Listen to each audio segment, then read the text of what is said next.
Los años 2000. Una época bastante interesante, sobre todo con la llegada del internet. Aunque en esta época el internet todavía estaba en una fase bastante primitiva y no era tan avanzado como es hoy en día. Pero igualmente de esta época salieron bastantes cosas que algunas todavía siguen hoy en día o nada más quedaron como un recuerdo. Una de estas cosas que quedó como un recuerdo son las creepypastas, las historias de terror que se compartían con un formato de copiar y pegar, siendo de las más antiguas Smile Dog y Slenderman, que de estas dos la más conocida es Slenderman porque le sacaron de todo,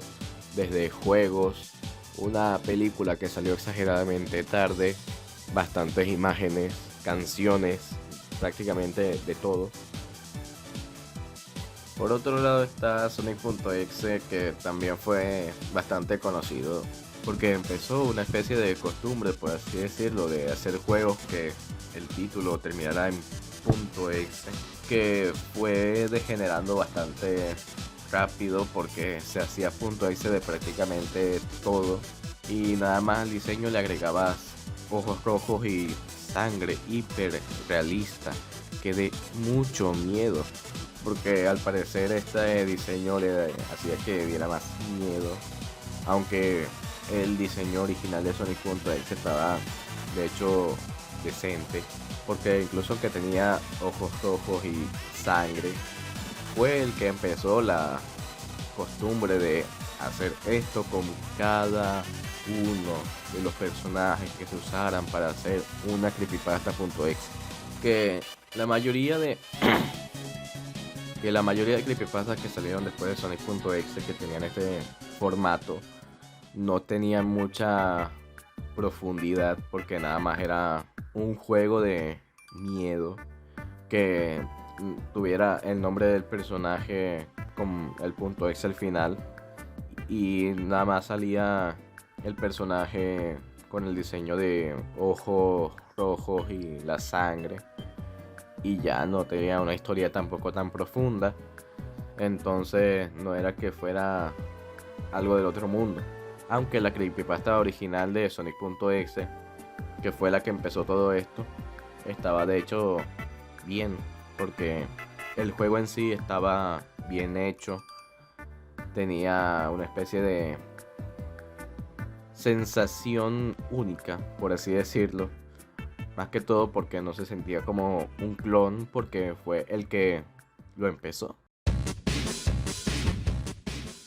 En lo que es la historia de Slenderman y lo que es la creepypasta en sí,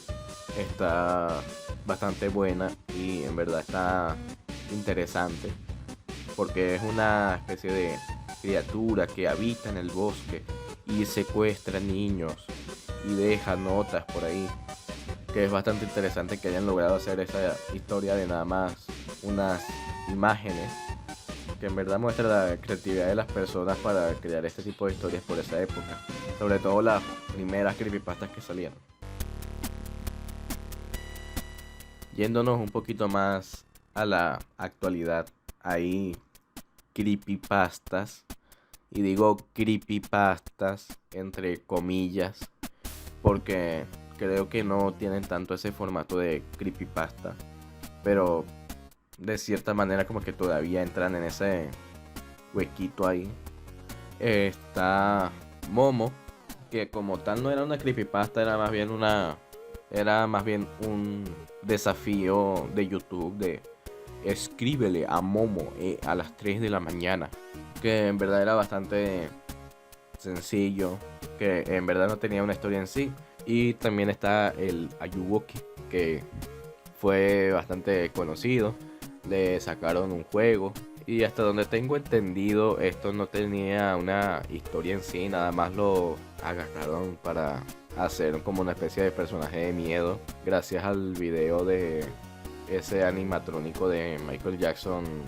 cursiado, que el nombre como tal no tiene tanta ciencia porque nada más es lo de el malentendido que a veces hay con la canción esa de Michael Jackson, que parece que dice Ayuwoki.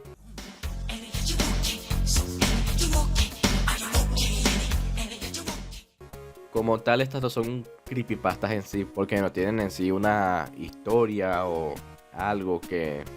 como tal se comparta, porque las creepypastas normalmente tienen una historia.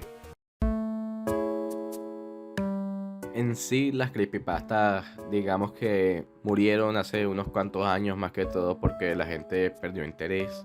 Entonces no eran tan vistas, porque no había nada así nuevo o innovador. Aunque fueron algo bastante característico de la época de los 2000.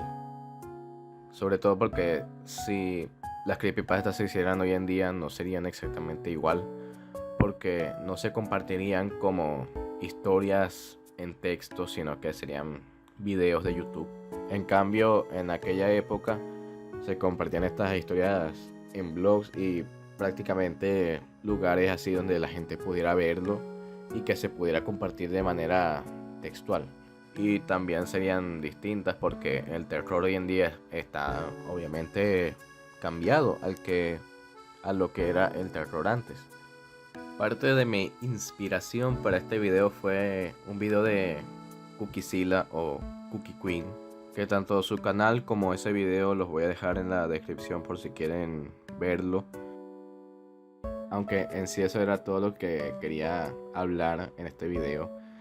porque era una idea que tenía así como pendiente por hacer. Tengo otras ideas que quisiera desarrollar, pero primero quisiera investigar un poco más sobre el tema para poder hacer un video más trabajado. Entonces nos veremos cuando pueda subir el próximo video. Chao.